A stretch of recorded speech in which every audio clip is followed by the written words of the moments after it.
നമസ്കാരം. ഓണക്കാലത്ത് നിത്യോപയോഗ സാധനങ്ങളുടെ വില ഉയരുകയാണെന്നും സർക്കാർ വിപണിയിൽ കാര്യക്ഷമമായി ഇടപെടുന്നില്ലെന്നും ആരോപിച്ചുകൊണ്ട് പ്രതിപക്ഷ നേതാവ് പിണറായി വിജയൻ കഴിഞ്ഞ ദിവസമാണ് ഒരു പോസ്റ്റ് പങ്കുവച്ചത്. ആ ഒരു പോസ്റ്റിന് താഴെ പിന്നെ നടന്നത് പൊങ്കാലയായിരുന്നു. കഴിഞ്ഞ LDF സർക്കാരിന്റെ കാലത്തെ വിലയും സപ്ലൈകോയുടെ പ്രവർത്തനവും ചൂണ്ടിക്കാണിച്ചുള്ള വിമർശനങ്ങൾക്കായിരുന്നു കമന്റ് ബോക്സിൽ പ്രധാനമായും മറുപടി എത്തിയത്. ഒരുപക്ഷെ പിണറായിക്ക് തന്നെ തോന്നിക്കാണും അങ്ങനെ ഒരു പോസ്റ്റ് ഇടേണ്ട ആവശ്യമേ ഇല്ലായിരുന്നു എന്ന്. കാരണം ആ ഒരു വ്യത്യാസം എല്ലാവരും തന്നെ ഈ ഒരു കമന്റിലൂടെ അറിയിക്കുന്നുണ്ട്. അരി, പച്ചക്കറി, വെളിച്ചെണ്ണ, പഞ്ചസാര തുടങ്ങിയ നിത്യോപയോഗ സാധനങ്ങളുടെ വില ഉയർന്നെന്നും ഓണക്കാലത്ത് മലയാളികൾക്കിത് കണ്ണീരോണമായി മാറിയെന്നും ആരോപിച്ചായിരുന്നു കഴിഞ്ഞ ദിവസം പ്രതിപക്ഷ നേതാവ് ഈ ഒരു പോസ്റ്റ് ഇട്ടത്. കഴിഞ്ഞ LDF സർക്കാരിന്റെ കാലത്ത് സപ്ലൈകോ വഴി 13 നിത്യോപയോഗ സാധനങ്ങൾക്ക് വില വർദ്ധിപ്പിച്ചിരുന്നില്ലെന്നും വിപണി ഇടപെടലിലൂടെ സാധനങ്ങൾ കുറഞ്ഞ വിലയിൽ ലഭ്യമാക്കിയിരുന്നുവെന്നും ഇത്തരത്തിൽ പോസ്റ്റിൽ അവകാശപ്പെടുകയും പിണറായി ചെയ്തിട്ടുണ്ട്. എന്നാൽ ഈ വാദങ്ങൾക്കെതിരെ കമന്റ് ബോക്സിൽ വലിയ തോതിൽ വിമർശനമാണ് ഉയർന്നത്. കാലം മാറിയത് വിജയൻ അറിഞ്ഞിട്ടില്ല, പക്ഷേ കമന്റ് ബോക്സിൽ മലയാളികൾ അറിയുന്നുണ്ട് എന്ന രീതിയിലാണ് പലരും തന്നെ പ്രതികരിച്ചത്.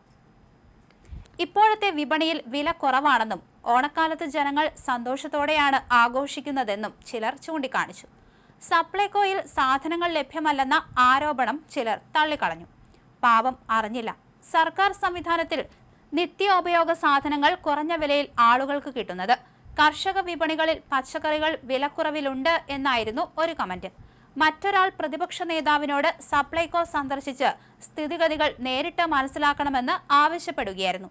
വെറുതെ സമയം കിട്ടുമ്പോൾ സപ്ലൈകോയിലൊന്ന് കയറിയിറങ്ങി നോക്കണം, ഇല്ലെങ്കിൽ ജനങ്ങൾ വിചാരിക്കും ഇപ്പോഴത്തെ പ്രതിപക്ഷ നേതാവ് കഴിഞ്ഞ മുഖ്യമന്ത്രിയെ പോലെ ഒന്നും അറിയാത്ത ആളാണെന്ന്. ഈ വർഷം ഓണക്കാലത്ത് സപ്ലൈകോയ്ക്ക് മികച്ച വിൽപ്പനയാണ് രേഖപ്പെടുത്തുന്നത്. ഓഗസ്റ്റ് 24 ഉച്ചവരെയുള്ള കണക്ക് പ്രകാരം കഴിഞ്ഞ 33 ദിവസത്തിനിടെ സപ്ലൈകോയുടെ ആകെ വിറ്റുവരവ് 391.75 കോടി രൂപയിലെത്തി. ഇതിൽ ഓഗസ്റ്റ് 1 ശേഷം മാത്രം 320 കോടി രൂപയുടെ വിൽപ്പനയാണ് നടന്നത്. കഴിഞ്ഞ വർഷത്തെ ഓണക്കാല വിൽപ്പനയെ അപേക്ഷിച്ച് ഇത്തവണ സപ്ലൈകോയുടെ വിറ്റുവരവിൽ വർധനയുണ്ടായതായാണ് കണക്കുകൾ വ്യക്തമാക്കുന്നത്. കഴിഞ്ഞ വർഷം ഓഗസ്റ്റ് 1 മുതൽ സെപ്റ്റംബർ 4 വരെയുള്ള 35 ദിവസത്തിനിടെ സപ്ലൈകോ നേടിയ വിറ്റുവരവ് 385 കോടി രൂപയായിരുന്നു. എന്നാൽ ഇത്തവണ 33 ദിവസം പിന്നിടുമ്പോഴേക്കും ഈ കണക്ക് മറികടന്ന് 391.75 കോടി രൂപയിലെത്തി. ഓണം അടുത്തതോടെ സപ്ലൈകോയുടെ വിൽപ്പനശാലകളിലും ഓണം ഫെയറുകളിലും വലിയ തിരക്ക് തന്നെയായിരുന്നു അനുഭവപ്പെട്ടത്. സാധാരണ വിപണിയെ അപേക്ഷിച്ച് കുറഞ്ഞ വിലയിൽ ആവശ്യ സാധനങ്ങൾ ലഭിക്കുന്നതിനൊപ്പം തന്നെ ഓണക്കാലത്തെ പ്രത്യേക വിൽപ്പനയും ഉപഭോക്താക്കളെ ആകർഷിച്ചതാണ് വിൽപ്പന വർദ്ധിക്കാൻ കാരണമായതും.